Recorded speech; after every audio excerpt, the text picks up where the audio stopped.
So, um, first up is this week on Thursday.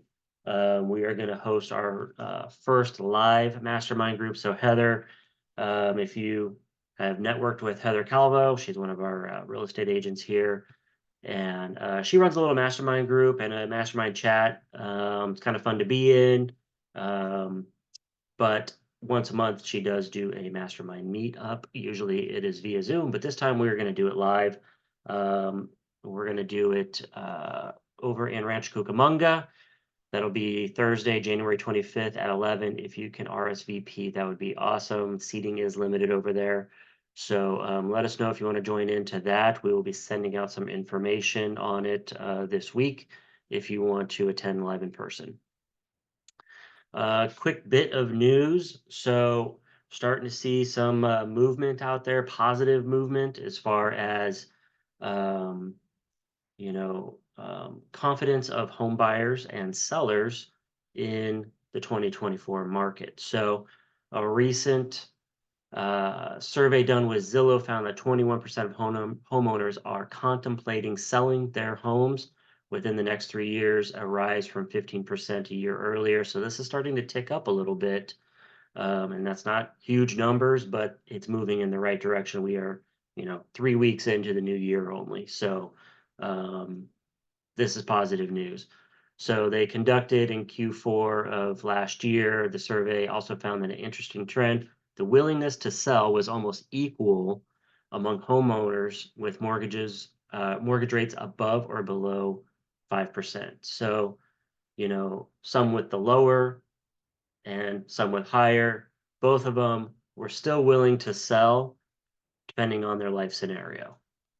This marks a considerable shift from the 6 months ago, indicating that current mortgage rates are becoming less pivotal in homeowners' decisions to sell. We are seeing a little bit of uptick in inventory over the past few months. That could be some of it as well. I think people, are really just kind of tired of sitting on the fence and waiting. So they're seeing that these mortgage rates are here to stay for at least the foreseeable future. We're probably going to be talking more into the high fives, mid fives this year than we were, you know, well, in the past couple of years, we haven't been able to say that. We were talking in the sevens and eights, and now, I think we're going to be talking low sixes, high fives pretty often this year. And, I think for a lot of homeowners, that is good enough. Can they exchange their 3% rate for something in the high fives? I think that makes a lot more sense for them these days, and this is going to help move them off the fence of, the lock-in effect that we've been experiencing where sellers are like, I'm not selling, I've got 2.5% on my interest rate. Why would I change it to 8? I'll just wait. So now these numbers are starting to make a little more sense for them. So, it's a good year to definitely start marketing towards listings. If you haven't been, you should always be marketing towards listings. All right, so let's go ahead and roll into dispelling commission myths post N.A.R. antitrust suit. So we've done a couple updates on this. We're just going to discuss this a little bit more because I still am getting questions, which please ask them. And there's still confusion out there of like, what is really going on? Like, can I do this? Can I do that? Can I even say the word commission out of my mouth? So let's go through a few talking points. And if you have questions, always, chime in. So can listing brokers continue to offer compensation to buyers brokers in the MLS? Is N.A.R.'s cooperative compensation rule still in effect? And the answer is yes, nothing has changed with regards to buyers agents commissions being offered in MLS. If you take a listing and the seller is agreeing to offer a buyer's agent's commission, put it in the MLS just like usual. Nothing has changed. So there's been the judge has not issued any order with any injunctions that would require N.A.R. or other defendants to change their business practices and policies. So if there are any subsequent required changes or recommendations for real estate professionals, CAR will immediately notify the members. We'll also let you know as well.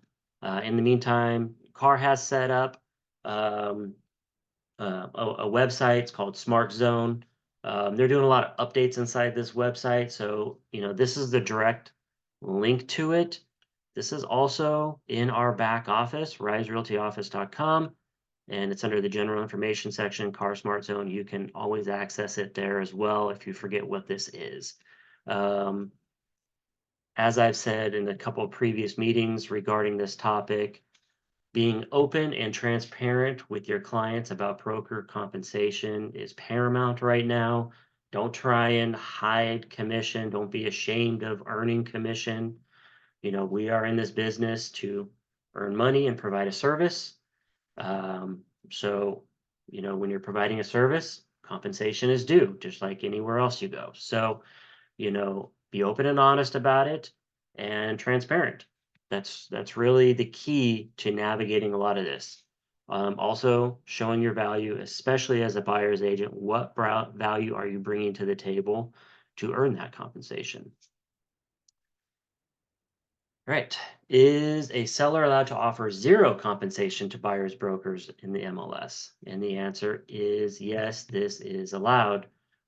Previously, some MLSs did not provide for that. You had to have some sort of compensation in there, and there still may be a couple MLSs out there like that.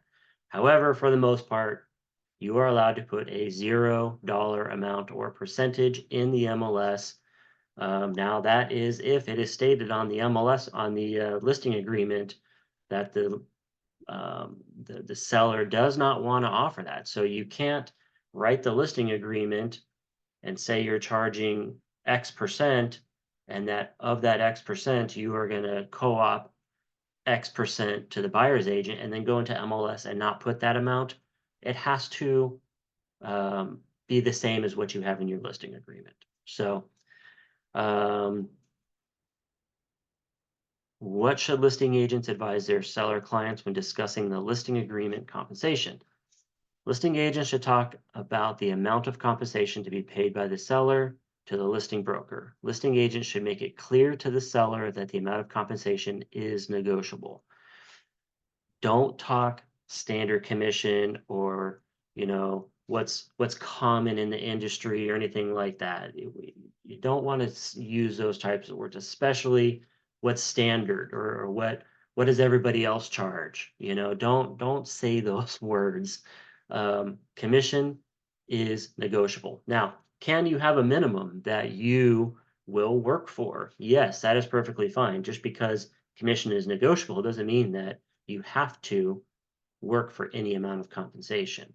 So keep that in mind there. As mentioned below, a brokerage may require its agents to request a minimum amount of commission for working on property listings. So if the seller is not willing to pay that minimum amount, the seller may need to work with a different company. For all of you, with Rise Realty, the minimum amount of compensation at Rise Realty is equal to no less than the applicable transaction fee, and if the applicable training fee, if in the mentor program. So as long as the transaction fee is getting paid to the brokerage, you can take whatever amount of commission you want. If you're working for a family member and you want to, rebate it to them, that's fine. The minimum amount is what is due to the brokerage. So that's part of the flexibility of being on, 100% commission structure. The seller should understand there are options to pay zero to the buyer's broker, offer another amount, dollar percentage, or invite requests from the buyer for the seller to pay the buyer's agent as part of the buyer's offer.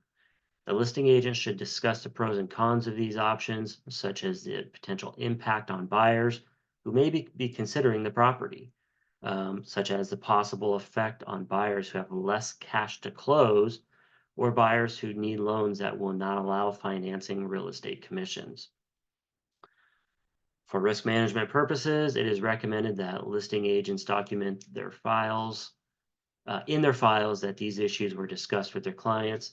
If you didn't notice, in paperless pipeline, the number one thing on the checklist, the top item there, is Form TC. This is simply a transaction form for making notes on. So is it a requirement? No.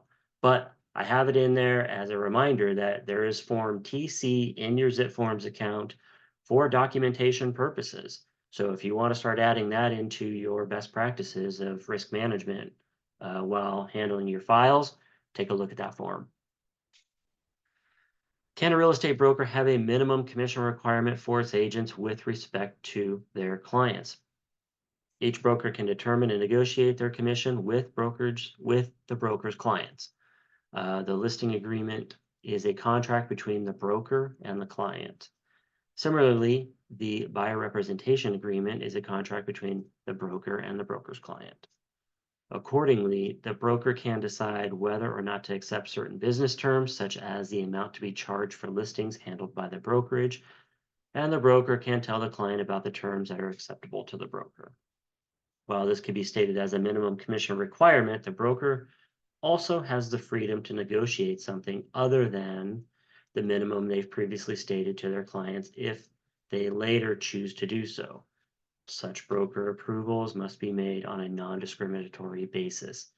Again, the minimum here is what is due for the transaction fee and/or training fee if you're in the mentor program. Are buyers agents allowed to have a conversation with their clients about which listed properties contain an offer of compensation to buyers brokers and which properties don't include such compensation to help buyers decide whether to pursue a certain property or not? Yes, the buyer's agent should discuss the available properties their clients may be interested in and should also disclose the compensation, if any, that is being offered to the buyer's broker. Due to this new nuance in our industry, N.A.R strongly recommends that buyer's agents use the buyer representation agreement, such as the BRBC, which explains how compensation will be paid to the buyer's broker. If you're not incorporating a buyer's rep agreement into your business, maybe you haven't been doing it all these years, just for whatever reasons, you might consider adding this into your business sooner than later because they will become much more prominent. And as they become more prominent, they will be easier to sell, the concept of as you are talking with your clients in the beginning. If a buyer's broker is unhappy with the amount of compensation being offered in the MLS, can the broker negotiate with the listing broker? The answer is yes, except the buyer's broker cannot submit an offer to purchase the property which is contingent upon increasing the compensation to the buyer's broker. The buyer's broker may use a buyer representation agreement that sets forth the services to be provided, the amount of compensation to be paid by the buyer's broker, and an agreement that the buyer will make up the difference in an offer of compensation, or if the offer of compensation falls short of what's in the BRBC. So alternatively, and only if the buyer is agreeable, the buyer can request the seller to pay an additional specified amount or even condition the offer on seller's agreement to pay an additional amount to the buyer's broker. So you see, this is only if the buyer is agreeable. However, the buyer must be advised of pros and cons of submitting such a condition or request. The buyer's broker cannot pressure the client in any way that is inconsistent with their fiduciary duty. My advice, steer clear of that. That sounds like it could get you in hot water later. So I would not do the contingent part of it, even if the buyer is agreeable. How does the buyer representation and broker compensation BRBC form work? The RPA now includes paragraph 3G3, which allows the buyer to request that the seller pay the buyer's broker commission. Are buyers required to complete this? The answer is no, it is optional. It is similar to the buyer asking the seller to pay the buyer's closing costs or points to pay down the interest rate on the buyer's loan. In order to make this request, the buyer must have already entered into a written agreement to pay their broker, Form BRBC, and that agreement must have compensation that a compensation amount that exceeds the amount that is offered in the MLS. Even then, the buyer's request that the seller pay his own agent's commission would still be optional. Does this allow the buyer broker to receive double commission? No. The buyer's broker is not permitted to simply obtain two commissions, meaning one from the buyer, one from the seller. The example, buyer's broker could not receive 2% from the seller and another 3% from MLS. However, in the circumstance where the MLS offer compensation is less than the buyer's obligation to pay their own agent, then the seller may be asked to compensate the buyer's broker the excess amount that was offered in MLS. So, if they're offering 2% in the MLS, you have a BRBC agreement with your buyer at 2.5%, then it could be negotiated that the seller pays the additional 0.5% there. Another example, if the buyer has agreed to compensate their own agent 2%, but in the MLS offer is 3%, buyer cannot request additional compensation for their own agent under 3G, since the MLS offer of compensation more than fulfills the buyer's obligation to their own agent. In fact, it exceeds it by 1%. On the other hand, if the buyer has agreed to compensate their own agent 3% and the MLS offer of compensation is 2%, then the buyer may use 3G3 of the RPA to request the additional 1% from the seller. To make the request, for the seller to pay the buyer's broker commission, the buyer will check box 3G3, and then a new form is going to populate that you will need to complete, and it is SPBB, which stands for Seller Payment to Buyer's Broker. I would take a look at that form and get familiar with it. I'm probably going to do a walkthrough of it here and put it into the online office. Did N.A.R recently update its procuring cause guidelines related to buyer representation agreements? Yes, they did. If you have never seen the procuring cause grid that they have in N.A.R, I suggest taking a look at it. It's at car.org. Just use a little search function and look up procuring cause. It's pretty eye-opening. So the procuring cause factors were revised December of 2022, and hearing panels in California are expected to use the new guidelines for all procuring cause commission dispute arbitrations. The most important substantive changes were concerning factors 19 through 22 in that procuring cause factors matrix, which now give more weight to the existence of a written agreement between buyer and broker, so the BRBC. So if you have a BRBC in place with your client, the chances of you being in favor of a commission dispute when there is a procuring cause dispute will be greater now. The goal is that revising the factors in this way will incentivize brokers to enter into written agreements with buyers, because they will know that doing so will improve their chances of being entitled to compensation in the event of a procuring cause dispute. I'm just going to review these super quick. The procuring cause basics, if you don't know anything about procuring cause, or if this is a gray area for you, the offer of compensation from a listing broker to a cooperating / selling broker almost always has its source in the MLS rules. The California model MLS rule provide, in filing a property with the MLS, the broker participant makes a blanket unilateral contractual offer of compensation to the other MLS broker participants for their services in selling the property. This broker participant's contractual offer, with or without subagency, is accepted by the participant's selling broker by procuring a buyer, which ultimately results in the creation of a sale or lease contract. So what it's saying is we don't have to have a written agreement of compensation What is stated in the MLS is what is being deemed as offered um, as compensation for you. So nothing has changed there. Therefore, the listing broker's contractual offer is accepted by the cooperating broker procuring the buyer.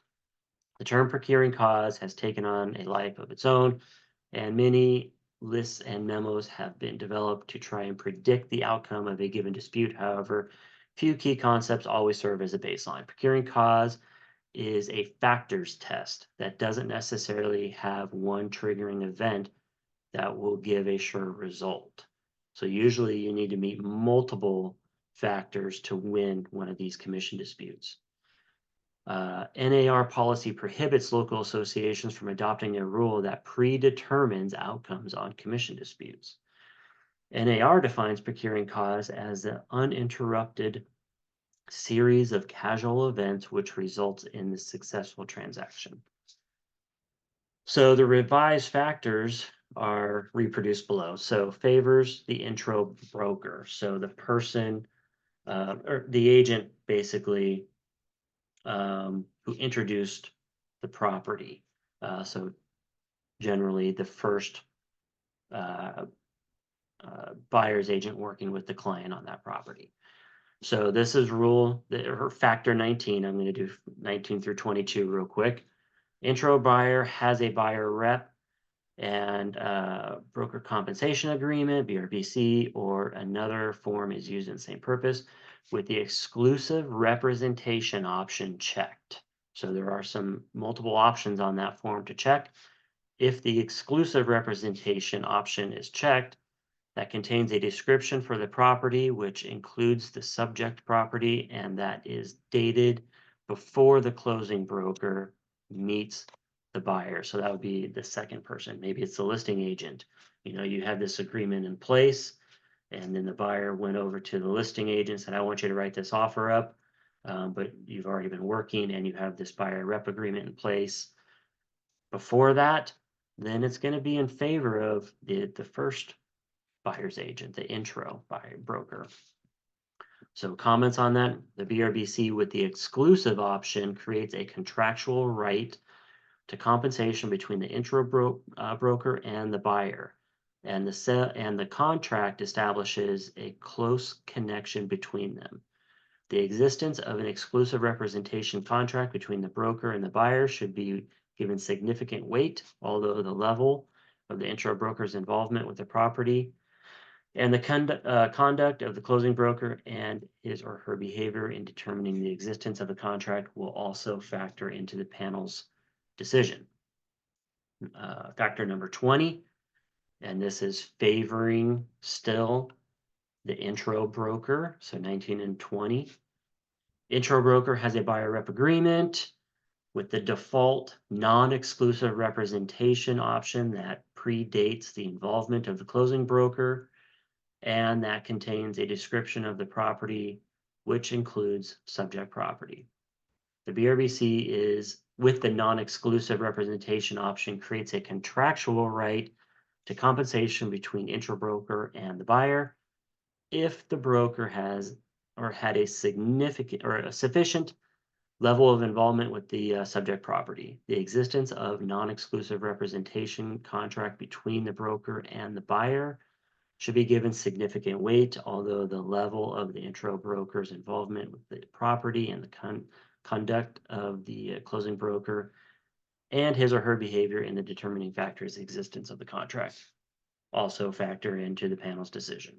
So the two changes, so 21, 22 for the procuring cause factors, these favor the closing broker. So 21, closing broker has this is the closing broker now, not the intro, has a buyer representation agreement with the exclusive representation option check that contains a description of the property, which includes subject property. So maybe you did not have a BRBC. Buyer went to the listing broker, said, I want you to write it. They put in to effect a BRBC and then wrote the offer on their listing. Same as 19, except this factor may be overcome if the closing broker's behavior was inappropriate in obtaining the contract. Even if the closing broker is not deemed to be the procuring cause, they may still have a contractual right to compensation by the buyer. And then number 22, sorry, closing broker has a buyer rep agreement with the default non-exclusive representation option that contains a description of the property, which includes subject property, and then comments on that, same as number 20, except the contractual claim against the buyer would be different because the contract is not exclusive. All right, a couple more things and we'll wrap up. Will buyer broker agreements become mandatory in California law? I've had this question come up a little bit. Too early to tell. I've heard that there is some legislation coming down the pipeline for this, and this is why I am encouraging you to use BRBCs if you're working with buyers, because again, these might just become the norm here pretty soon. So get to know the BRBC. We don't know whether there will be future proposed legislation that requires California licensees to use buyer rep agreements. CAR is strongly recommending that we start using them. Is there a rule that fees or commissions charged by a VA buyer's agent can't be paid by the buyer? And yes, CAR believes this still to be the current rule. So if you have a VA buyer, you have a BRBC in place, you come across a property where there's no compensation offered, you're going to need to have those kind of discussions with your client. What if a buyer doesn't have enough money to pay for the buyer's agent? Buyers have opportunities to structure their broker's compensation in the transaction.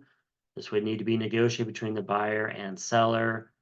Could run into appraisal problems. Keep that in mind if you're trying to build commission in to the purchase price. So keep that in mind. Otherwise, some buyers may forego representation if they can't afford it, and that is a real shame. That is one of the negatives of this whole outcome. If I am a listing agent and I'm communicating with an unrepresented buyer in a transaction, how can I establish I am not representing the buyer? First, the listing agent should clearly communicate to the buyer that they are not representing the buyer. In these scenarios, implied agency can easily be established by simply offering advice to the unrepresented buyer. It's been a while since you've been in real estate school. I'm sure you remember that term, implied agency. And this actually is pretty easy to slip into if you are working with a buyer who is unrepresented, especially if you're on the listing side. And, for whatever reason, they just want to represent themselves. It can be very easy to slip into an agency status with them by offering advice. So how is implied agency relationship created? An implied agency presumes existence even without a written documentation. So even if you don't have Form AD signed or anything else, it can happen. It is a relationship created through the conduct, action, and behavior of the parties involved. The parties include the principal agent and clients. So the listing agent may use the buyer non-agency agreement, Form BNA, to help document the fact that there is not an agency relationship between them. It is also recommended that the listing agent continue to remind the buyer in written communications that the listing agent does not represent the buyer and cannot advise the buyer. The buyer should consult their own counsel, and that the communications and documents being provided by the listing agent are to the buyer or for the benefit of the listing agent, seller, client. So can you send an offer to the buyer to sign if they state what their terms are? Yes, you can do that. Can you send disclosures and advisories to them to sign? Yes, you can, because that is to the benefit of the listing agent and the client, because it's for their protection and it's needed, and we need to make sure these things are still done right. Can you advise on how to fill out any of this stuff? No, that's where you start creating agency. So you have to be very careful with that and stand your ground with it. If they want to go unrepresented, then they're going unrepresented. It's like walking into court without an attorney. So they're on their own. They have to figure that stuff out. This is why buyer's agents bring value to the transaction. So, couple last things. Do the agency disclosure and agency confirmation forms protect licensees from potential liability in these types of antitrust lawsuits? Absolutely not. Although the agency disclosure and agency confirmation forms are required under California law, do provide important notices and information to consumers about duties and relationships between real estate licensees and their client. They are not a substitute for the broker compensation discussions that agents should have with their clients. So that is agency, not compensation. Don't get the two confused. Do the antitrust lawsuits affect ability of licensees to be dual agents? Absolutely not. Dual agency is lawful in California and unaffected by the Sizer-Burnett case or other lawsuits. So it looks like we have a few in the chat. Just going to run through these real quick. That if you have any other questions, go ahead and throw them in there, or we can talk. Looks like most of this was maybe Andrew answering a couple questions.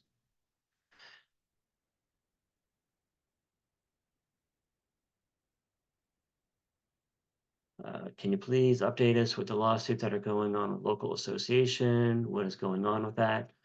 So I would refer to your local association if they happen to have a lawsuit against them. It's appearing that, due to how our listing agreement works, it is very prominent on the first page of the listing agreement that commissions are negotiable. It says right on there, how much total compensation is being paid to the listing broker by the seller and how much of that is being co-opt over to the buyer's agent, if any. So this has been very, very clear for many years. So it is the understanding of CAR and many of the associations that it's going to be difficult for attorneys to make a case for that in California, such as they did in Missouri. Missouri does not have those same types of agreements. And if you've ever seen a listing agreement from another state, a lot of them are very, very just broad and short, and there's not a lot covered in there. And so ours is not, it's very detailed. Um, Obviously anybody can sue anybody for anything. Doesn't mean they're right, doesn't mean they will win. So I think it sounds like some attorneys are trying to group up the MLSs and the associations with a similar type lawsuit because going direct to the brokerages here and how our contract is written is it could prove more difficult for them than just going to the associations and saying they colluded with each other. So those associations that are being looped into that, there are a few. If your association is one of them, I would talk to them about it. A lot of them are sending out media to the members on what is going on and things like that. Just keep up to date with that. And they have stuff on their local websites there if you have a concern with that. And then we'll just kind of see how things are playing out with that. All right, that's about it. Go to the Q&A real quick. So we have one here. Why would we take a listing when a seller won't pay a commission? Do we work for nothing and pay for listing services to MLS? So it's not about the listing agent. We're talking about the buyer's agent here in this sense. So yes, why would you take a listing for free? I don't know anybody that would do that. And it's not going to be free because they're still going to owe the brokerage something. So, I think we were talking about reductions during that part of the presentation here, but mostly we were talking about the buyer rep agreement. So, and then is there still dual agency? Yes, there is still dual agency. Nothing has changed there. So essentially, to close it out, nothing has changed as far as MLS compensation. If compensation is in MLS, you are getting paid. Yes, there is still dual agency, and to close it out, get to know the BRBC form. This is going to be your friend moving forward in this industry for the foreseeable future, maybe forever, until some other major change comes. So, as always, reach out with any questions, and that's it for today. Hopefully, you have a great day. We'll talk to you soon.